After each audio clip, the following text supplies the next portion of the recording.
What up? Harv Jones, baby. How you guys doing today? This is the second installment of Mark's Motivational Mondays. I hope you enjoyed last week, swimming with alligators. And this one, I believe I'm going to say the name of it would be Success Meets at the Crossroads of Determination and Preparation.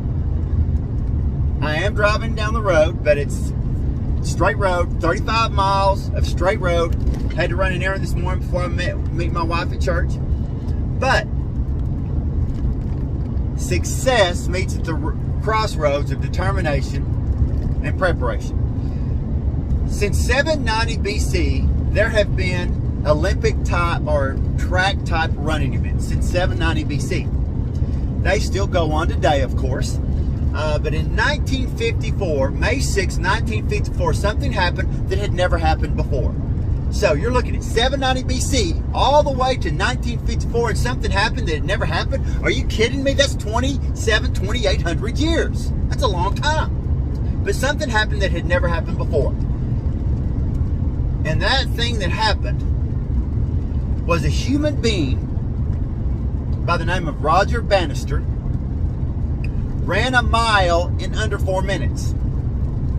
Now, you may not think that's that big of a deal. But if it didn't happen from 790 BC all the way to 1954, that's a big deal. That's 2,800 years. And no one had ever done it. But he did. Before that, there was another gentleman that had the world record, and his name was Gunder Hag, or Gunder Hag, or Gunder Hag. I don't know. I'm not German. But anyway, he had the record at 4 minutes and 1 second, 0.3. And he'd had that record for a while. So anyway, Roger Bannister lines up on the race, May 6, 1954. He lines up on the track at 6 p.m. It's raining, it's windy. He lines up and he breaks the 4 minute mile. He runs a 3:59.4. Never been done before. Amazing. He got all these accolades, broke the world record. Everybody's freaking out that the world record was broke and that it was a sub 4 minute mile. Now, you may not think that's that big of a deal, but I think this lesson or this story has 3 different messages to it. And I want you to pay attention to them. The first message it has to it is preparation. Roger Bannister did not just sit on the couch and dream about breaking the 4 minute mile. He prepared. He trained. As a matter of fact, he did study, because he became a doctor and neurologist eventually, but he did study on how to be a more effective runner so he could shave seconds. Because if you remember the world record before, 4:01, that's 1 second. No one knows who Gunder Hag is because he didn't break the 4 minute mile. Roger Bannister did. But Roger Bannister prepared, and he made sure he did everything he could. So if you want to be successful at something, if you want to be great at something, you're going to have to prepare. You're going to have to go to work. You have to go to work. Nothing comes easy. Go to work.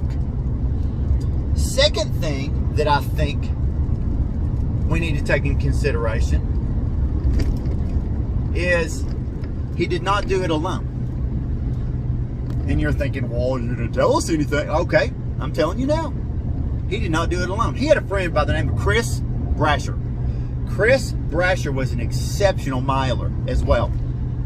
But he wasn't as good as Roger. So Chris Brasher was Roger Bannister's pace guy for the first 2 laps. Pace guy means Chris Brasher said, hey, I can run 2 laps under a minute each. If you stay on my heels, you'll be on pace to break that 4 minute mile. Because I can run 2 strong. That 3rd and 4th, I'm not as strong. But those first 2, I can blow it out. You stay on me, and you can break that, and I'll pace you like a pace car. So, lap 1. Boom. Guns off. They're going around. Chris Brasher is leading the race. First place. Roger Bannister, 2 steps behind him. Lap 2. Boom. Chris Brasher leading the race. Roger Bannister, 2 steps behind. Lap 3. Boom. Roger Bannister's leading. because Chris Brasher's already used everything he's got. He's behind Roger Bannister now. But if it wasn't for Chris Brasher pacing Roger Bannister, he may not have made it. He may not have broke the world record. We never hear about Chris Brasher. Never heard of him. Y'all have never heard of him before. I hadn't either before I started doing this study. So the second lesson is, first lesson, prepare. Be determined. Second lesson is, you may need some help to accomplish your goals. Don't be so egomaniacal and don't be so headstrong that you will not accept help from somebody else to achieve your dreams. Behind every great accomplishment, there's someone in the background that helped that person achieve greatness. But you never hear about them. Third lesson. Do you know how many people have broke the 4-minute mile just in the United States since 1954? A record that had not been broken for 2,800 years. Do you know how many people have broken it so far since 1954? Over 500. Over 14 high school athletes. Women now are running at a 4:12.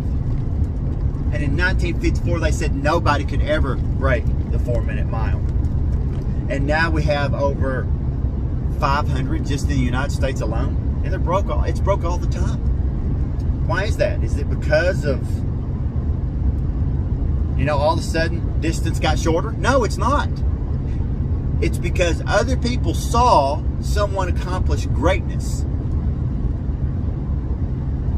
And if someone else can do it, why not me? If someone else can achieve greatness, why can't I? If they can do it, I can do it. So that just tells you not only being prepared, determined, and seeking assistance or help when you need it, but you got to believe, baby. You got to believe. If you don't believe, you can't achieve. So I'm telling you right now, go out there. If you have a dream, chase it. You're going to have to do some planning, and we'll talk about that later in another Motivational Monday. We're going to have to do some planning.